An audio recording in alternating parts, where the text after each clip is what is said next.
Fiancée cheated, so I went nuclear and left without a trace. First time posting, long time reader, short time member of Reddit. Not sure if this is pro-revenge, nuclear revenge, or nuclear ghosting, but here goes. The players are myself, Fiancée, Fiancée's mom. Time frame, 2013 to 2016. It has obviously been several years since the incident, and I literally have never told anyone in my new life about this. Tonight I have some good wine to drink and figure I'll let my fingers do the talking. I thought I had met the perfect woman. We met in the last year of college. We met at a party and hit it off instantly. She was a beautiful blonde with sun-kissed skin, and she could have been a model. Think Kate Upton type figure. She was kind, compassionate, sympathetic, good listener, and had an active life with many friends. She liked my friends, and it was awesome over the 3 years we knew each other and how our friend groups merged. Several of our friends began dating each other. It was some of the best times of my life. I was on for a postgrad in finance and she had a degree in contractual law. This is just to say we ended up being successful in our own rights. But I'm no slouch in the looks department either. 5'11", 190 pounds, and like the gym. I wasn't a super athlete, but let's just say I was built. But I was / am very shy and didn't have a lot of prior relationships prior to meeting her. The first evening we met, we were smitten. First night we talked all night. Then it went to texting / phone calls daily, then dates weekly, then after a year, when I started working my new job, she moved in. I loved her family and her family loved me. Mostly her mother, as her father was standoffish, as he was to everyone. It was a whirlwind romance. After 2.5 blissful years of overseas vacations, hiking trips and luxury vacations, I proposed to her. She said yes. I was over the moon. She was doing all the planning for the wedding. We were talking about our futures together, buying a house, children and family trips that we were going to take together and all such things like that. Then it happened. One evening after we both get home to our apartment, she is a little distant. I think I noticed it right away, as we were always very affectionate towards each other. This would only happen about once a week for the first month, after proposal, then it was more frequent. I would have been none the wiser, except that I used to listen to a lot of Reddit on YouTube. So, I waited and observed. These bouts of ignoring me would only last a couple of hours, then she would be right back to normal. But after 6 months, wedding in a year, she was like this almost every night. Sex was still great.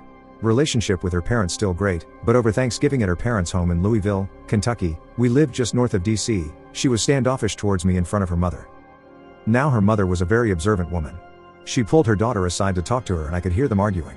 After some heated but muffled words, they returned to the rest of the family and carried on like nothing was going on. I figured I could ask her about it later and did. She was not willing to talk about it and asked me to wait till we were home to discuss it. I agreed, as I loved her deeply and thought we could work through anything. Her mother was an older version of her. Same stunning looks, just a few grays in her long thick blonde hair. This is important later. Back home I asked her about it, and she was unwilling to discuss it. When pressed on it for a week, she finally confessed that a guy at her work was trying to get to know her better. She wanted to be forthcoming, so she showed me her phone, and as I looked through it I noticed that all the texts that would have happened during the time she was withdrawing from me were removed. There was nothing untoward in the texts. But I did go into her phone settings and turned on her locator on her phone, as we shared the same phone plan. And I honestly thought it would make me see that she was not doing anything wrong. Was I wrong? That second weekend after Thanksgiving, she had a company Christmas party. I had planned on going but came down with food poisoning and had to back out. She had a girlfriend pick her from our apartment, as they planned on drinking a lot and had a designated driver for the evening. We had planned on going out all night, so I told her to have a blast and I would see her in the morning. So, as I'm puking my guts out and barely able to get off the toilet for more than 30 minutes, I grabbed my phone and watched her location. First it was a restaurant, then the venue of the company party, then a bar. None of this alarmed me until I saw her phone stop in a downtown hotel. At this point I was miserable in more ways than 3. Projectile vomiting out my butt, mouth and now soul. I finally fell asleep due to sheer exhaustion at 2 a.m. At 7 a.m. I awoke and saw she was still at the hotel. At noon she finally comes home, and I am on the mend. She loves me up, and I asked her about the previous night without mentioning anything about knowing her locations. She talks about the restaurant, party, the bar, but then says she went to her girlfriend's house to crash for the evening. First lie. For the next 3 months she has to start working later and later, 3 to 4 days a week. As I start asking her about it, she becomes more and more defensive. I talked to her mom one evening when Fiancée didn't come home until late. I asked her mom about the Thanksgiving conversation, and she admitted to me that she thought her daughter might be stepping out of our relationship because of how she read her body language. She also said that her daughter was being more and more distant with her in their weekly texting conversations. With all this speculation that was going on in my mind, I kept it to myself. 2 weeks later at work I ended up getting a new project at my company that was going to require me to fly to the Midwest Monday through Friday for the next 5 weeks starting in 2 weeks. It came with an increase in salary, and as I broke the news to my fiancée, she was delighted for me. I didn't think though that she was excited for the same reasons I was. So, I went online and ordered 4 motion-activated spy cameras for my apartment. I put one in the living room/entry area, one in the kitchen, one in our bedroom and one looking down our hallway. They were very small and connected to the internet via a hidden network so they couldn't be spotted on the Wi-Fi network. I secured the cams with a password and waited.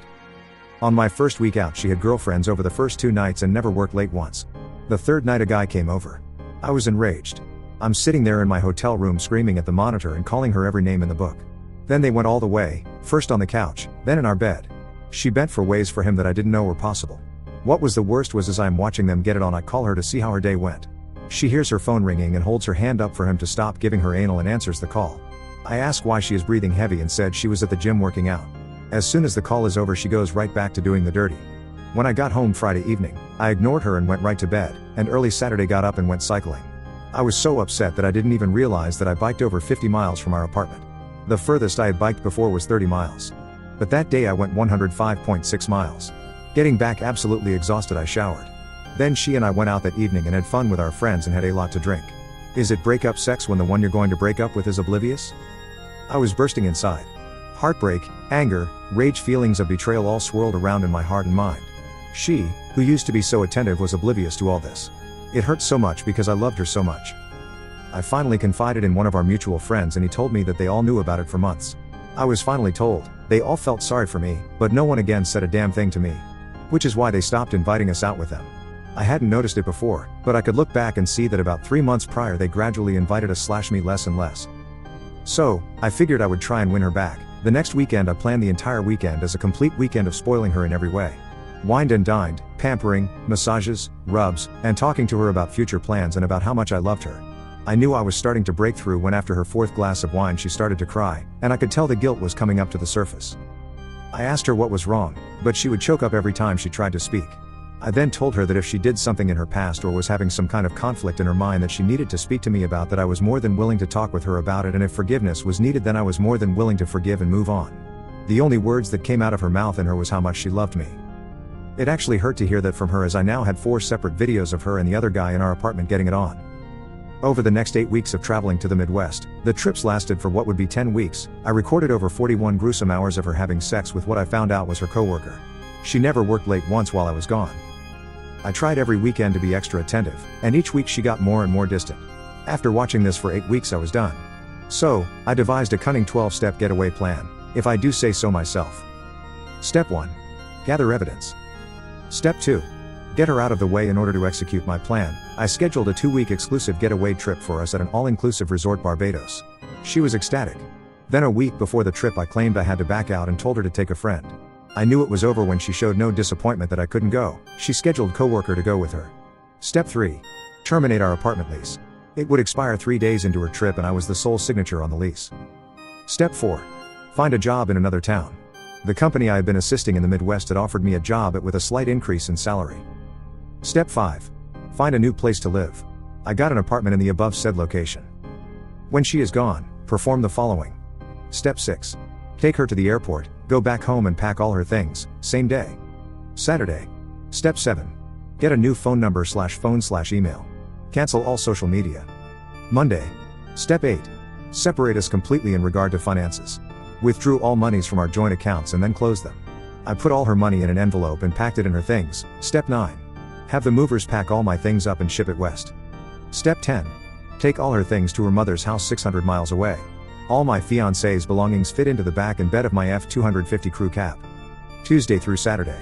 Step 11. Hand her mother the evidence. Step 12. Start my new life. I didn't want to do anything that was illegal, so I made sure that nothing of hers was missing. It was so hard to pack all her stuff nice and neatly away. I never cried so hard in my life.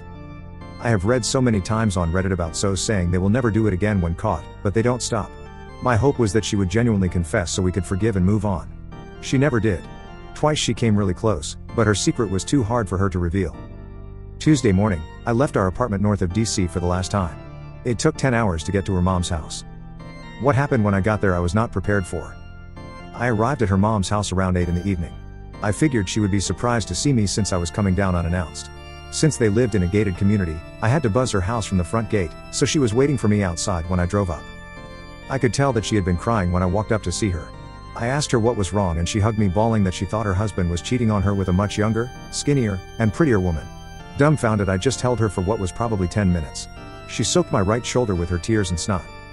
When she finally composed herself, I asked if we could go in and talk. We went in and I asked where her husband was and she indicated that he said he was going fishing with his buddies at a remote cabin an hour away. Then she said, he hates fishing. She gave me all the indications that she had picked up on and apparently it had been going on for about a year. So, doing a little bit of research, we found a credit card hold charge for a 5-star hotel that was only 20 minutes away. On call later confirmed her husband was in fact there for a 4-night stay cheating with his mistress. 2 peas in a pod. I said.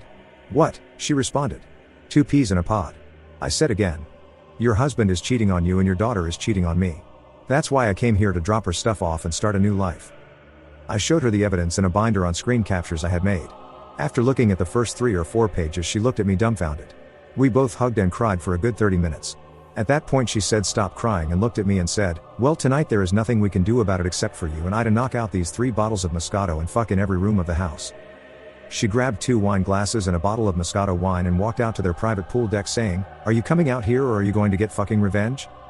Now I won't go into much detail, because I don't want to get blue balls, but that night and for the next 3 days, we fucked. Literally non-stop. I put myself in every hole her beautiful body could offer. I must have came in or on her 25 plus times within that period. After those days were over, we passionately said goodbye and I drove to my new destination. She kept me informed as to everything that happened when now ex-fiancé got back. The day fiancé got back was epic. I cancelled my phone the morning of the day she got back. So when the plane landed and she called for a ride, it indicated the phone was disconnected. She apparently had her lover take her home. He dropped her off and left. When she came to the door, a strange couple, new tenants, answered the door and she freaked out. I can't tell you how many times she tried to call me because again the number was no longer valid. She went to her girlfriend's to stay for a time as coworker was already married.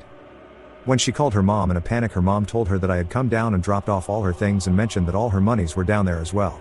600 miles away. Her mom didn't tell her that she had fucked me better and more in 3 days than fiancé and I had in the last 6 months. But she did tell her that she knew that she was cheating on me, and I said I had found a new job, place to stay and new career far away from her and all the friends we had. And that her mother was separating from her father due to infidelity. Apparently she cried for days and took a week off of work. But alas, she found comfort in the arms of her married lover. Her mom never let her know where I was at. I had completely cut off that part of my life. The only link I had to that old life was fiancé's mom. And she has kept our secret to this day. Update. Here is a little bit of the aftermath that happened. As for the timing of the events that let me leave her, a lot of it was extremely fortunate timing for the lease ending, the job search success and the phone plan ending. Things could have gone down much differently had any of those things been different. Aftermath. My ex-fiancé's mother, EFM, kept in touch with me for several months afterwards since we had a mutual loss of relationships and shared in a revenge of sorts against our SOs. However, neither of our respective SOs found out what happened between EFM and I. EFM eventually came out to see me after 7 months in my new location. But much to many of you guys' disappointment, we only talked. We both actually regretted what we had done together but acknowledged that it was in the past and in the heat of the moment. Days of heat and moments. She said that her daughter knew that she, EFM, knew where I was and was very upset that she would not divulge my location. EFM asked if she could tell ex-fiancé where I was and give her a way to contact me. But I asked that she not tell her as I was in my new life. EFM and I talked extensively about the possibility of her and her so staying together and work it out. EFM said her husband was extremely remorseful and came clean on everything. EFM said it was a lot to take in and had asked him what he was going to do to earn back her trust. He gave her all his digital passwords and let her see everything he had ever done to hurt their marriage. EFM ended up being very angry but recognized that he was actually trying to repair the marriage. EFM said her forgiveness to him would come in time, but the trust would take longer. What caused him to snap back into reality was that she confronted him about the affair and showed him the evidence of what his daughter had done to me. Also, EFM was an amazing woman in every way imaginable. She also stated that if he went outside the marriage then she would be allowed to do so again. He picked up on the again phrase and asked her what she meant. She told him that as soon as she found out he was cheating that she fucked the first eligible guy she found. He was devastated. EFM said they cried a lot and agreed to separate for a short time to give each other time to articulate their thoughts and see if they both wanted to fight for the marriage. Eventually they went to marriage counseling and are still together as of May 2020. As for ex-fiancé, well, she was devastated by what I had done to her. When she finally went to her parents to gather her things, she was shown the evidence of the affair and was extremely embarrassed. EFM had to edit the binder so that when her father saw it he would not see pictures a father should not see of his daughter. Regardless, ex-fiancé was crushed. She did not find out that her mother had my contact information until months later. Ex begged her mother for my information and it put quite the strain on their relationship, but her mother also told her that if she had tried to find and or contact me that all the evidence would be released forever on the internet by me. This insistence of ex-fiancée to divulge my information is what prompted her to come and see me. She was also upset about her parents having trouble in their marriage. According to EFM, ex-fiancée was depressed for several months and sought counseling. She had immediately broke off the affair with coworker once she returned from her parents' place in Louisville, Kentucky and looked to find a new place of employment. Recently, December 2019, I found out that she was married and has 2 beautiful twin daughters with a stand-up guy and still lives in the DC area. According to EFM, she now worked from home and was loving her new life. I'm glad that she was able to right her foundering ship and have a happy start in life again. I recently destroyed all the incriminating evidence I had on ex-fiancée as I didn't want to be that guy who would hold her hostage for the rest of her life. I did ask EFM to let ex-fiancée know this. If I had been on the potential receiving end of that information bomb, then it would have caused me many sleepless nights. As for myself, well, let's just say I am satisfied with my current life. EFM and I talked every few months initially, but now we talk once / maybe twice a year. Usually, it's a short note updating each other on life's little changes. The only question that remains unanswered for me is that if EFM and her husband were able to repair their marriage, would it have been possible for ex-fiancée and I to have repaired ours? But I never gave it the chance. One can only speculate. Our lives are on vastly different planes now.